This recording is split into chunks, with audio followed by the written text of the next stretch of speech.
జై వాసవి జై జై వాసవి. ఇది శ్రీ వాసవి మహాశక్తి మహోత్సవం వేదికగా మన ఆర్యవైశ్యులంతా కలిసి సాధించిన గిన్నెస్ వరల్డ్ రికార్డ్. ఆర్యవైశ్యులు తెలిస్తే ఏదైనా సాధించగలరని నిరూపించిన ఒక ఆధ్యాత్మిక చారిత్రక ఘట్టం ఇది. అవునండి, 21,000 మందితో తెలంగాణ ఆర్యవైశ్య కార్పొరేషన్ చైర్పర్సన్ కల్వ సుజాత గారు తలపెట్టిన ఈ ఆధ్యాత్మిక కార్యక్రమం గురించి ఇంతకు ముందే తెలిపాము కదా. ఆ కార్యక్రమానికి అదేనండి సామూహిక వాసవి మాత పారాయణానికి మార్చి 22న ఎల్బీ స్టేడియం కి అయితే వచ్చేసాం.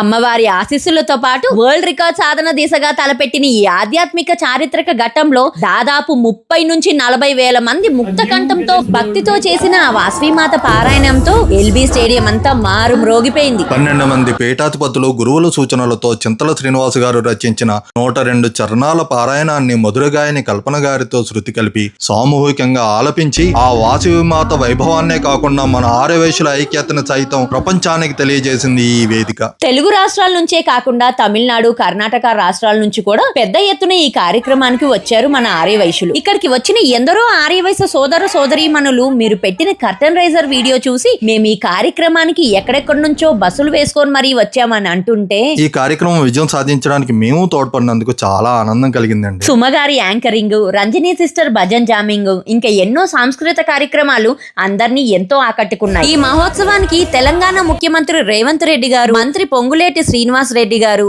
ఏపీఐటి పరిశ్రమల శాఖ మంత్రి టీజీ భరత్ గారు ముఖ్య అతిథులుగా హాజరై మరింత ప్రాధాన్యత తీసుకువచ్చారు. సీఎం తన ప్రసంగంలో ఆర్యవైశ్యులు తెలంగాణతో పాటు దేశ ఆర్థిక వ్యవస్థకు వెన్నుముక అని అభివర్ణించడమే కాకుండా రాజకీయాల్లో అవకాశాలు వచ్చినా రాకున్నా ఈనాడు క్రమశిక్షణ ఉల్లంఘించని వారు అని ప్రశంసించారు. వైశ్యులందరి కోరిక మేరకు కల్వ సుజాత గారు సీఎం రేవంత్ రెడ్డి గారిని అమ్మవారి ఆత్మార్పణ దినోత్సవాన్ని మరియు అమ్మవారి జయంతిని అధికారిక పండుగలో చేర్చాలని విన్నవించడం జరిగింది. త్వరలోనే మనందరి కోరిక తీరుస్తామని సీఎం రేవంత్ రెడ్డి గారు సభాముఖంగా తెలపడం జరిగింది. ఇలాంటి సామూహిక పారాయణాలు భక్తి, ఐక్యత, సంస్కృతి అన్నిటినీ ఒక వేదికపై తీసుకొస్తాయి. ఇది ఆధ్యాత్మిక చరిత్రలో నిలిచిపోయే ఘట్టం అని చెప్పుకోవచ్చు. ఎంతో భక్తి శ్రద్ధలతో భక్తులందరూ అమ్మవారి పారాయణాన్ని చదివి గిన్నిస్ బుక్ లో అయితే పేరు నమోదు చేయడం జరిగింది. జై వాసవి జై జై వాసవి.